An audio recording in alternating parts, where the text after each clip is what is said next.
exercício remada serrote. Tá aí a execução muito bem feita pela Erin Stern.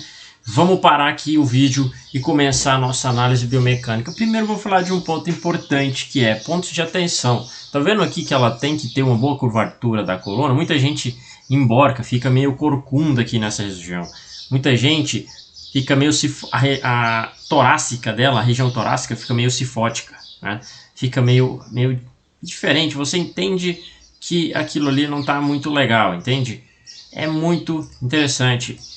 Aqui você tem um ponto interessante de você analisar aqui, ó, tá vendo? A curvatura da coluna, ó, tá vendo? A curvatura normal, com a lordose da lombar. Muita gente perde a lordose ao fazer esse exercício. Tá, ela tá bem apoiada, a pessoa tá bem estabilizada, ela tem força para estabilizar aqui, para executar o exercício com boa qualidade. Às vezes a pessoa faz essa perna aqui ficar mal, o quadril dela não consegue rodar bem, fica um exercício meio anatomicamente feio. Mas é importante também nesse início você entender que a pessoa tem que fazer esse exercício, né? A pessoa tem que fazer esse exercício. Às vezes é um exercício adaptado para a situação de que você está em casa e tem halter e não tem uma máquina de remada. Ou às vezes a academia está cheia e você não tem uma máquina de remada. Remada serrote é bom? É boa. Talvez eu faria remada livre com halteres, né? Que seria pegar outro halter e fazer as duas ao mesmo tempo. Há uma controvérsia sobre o exercício ser unilateral, né? A gente tem comprovações e se você notar, você vai perceber que você fazendo com as duas ao mesmo tempo, você consegue fazer com uma carga um pouquinho maior. Unilateralmente não tem tanta vantagem. Os estudos apontam que fazer exercícios unilaterais, ou seja, remada serrote, o ar fundo, que é um agachamento unilateral, não trazem aqueles benefícios que você pensa, né? Talvez em uma fase mais fisioterápica, lá no estúdio de fisioterapia, a pessoa precisa disso, mas nesse momento aqui não. Outro ponto, vamos lá, vamos analisar agora onde está o vetor de força aqui. O vetor de força é o peso, né? Contra a gravidade, ele tá aqui, ó, nessa direção, acompanha o sentido do peso, basicamente, para a gente saber. Onde que estão os eixos, né? Onde que estão os eixos? Ombro, cotovelo. O que está movimentando aqui? As articulações que estão movimentando são esses. Você pode falar, o quadril também está aqui na foto. Tá sim, mas ele só estabiliza. Os movimentos acontecem aqui. E aí onde que a gente vai partir para o próximo ponto? Entender, já sabemos onde está o eixo, já sabemos onde está o vetor de força. Agora vamos saber se está movimentando a articulação do ombro nesse sentido, quais movimentos eu tenho aqui? Vamos lembrar lá, temos flexão de braço, temos extensão de ombro, flexão de braço. A priori, o que ativa lá na extensão de ombro? Romboides, grande dorsal, ombro, deltoide, parte posterior. O que mais? Tríceps. Talvez alguns numa proporção menor, mas estão sendo ativados nesse momento aqui. Trapézio, né, parte mais inferior. Todos músculos ativados nesse movimento. Se você for até a falha, lembrando, você vai recrutar tudo. Então, se você foi até a falha, nesse exercício especificamente, você não conseguiu mais movimentar o peso, você ativou todas essas fibras ali, desses músculos que a gente acabou de citar. Também envolvida a articulação do cotovelo, movimento de flexão de braços. O que acontece na flexão de braço? Basicamente bíceps.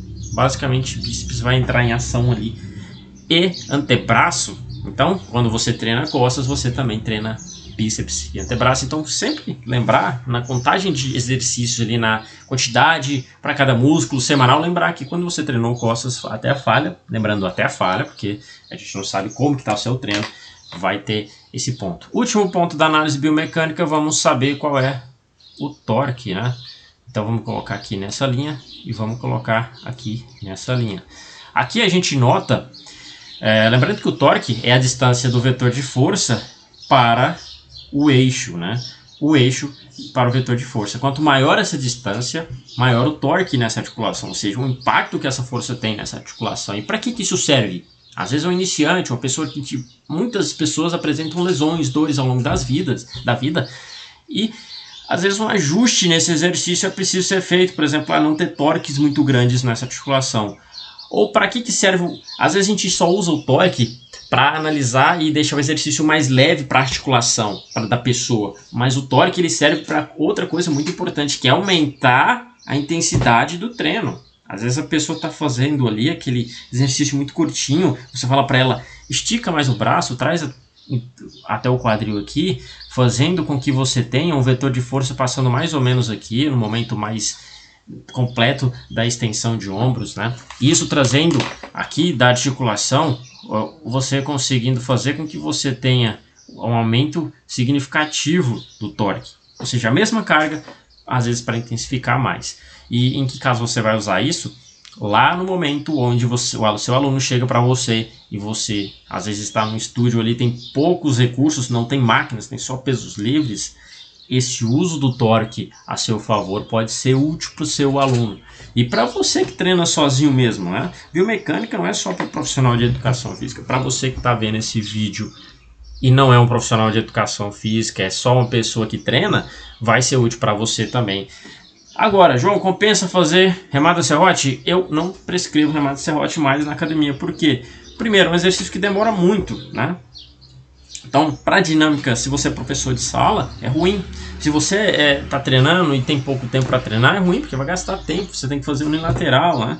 Além disso, não tem vantagem a mais você fazer unilateral, lembrando disso, talvez lá no atleta de performance de um esporte específico, lá na pessoa que está fazendo a fisioterapia, especificamente daquele membro, ela precisa usar. Mas no caso de você saudável, que está treinando na academia por saúde, não vejo vantagem nisso em você executar a remada serrote.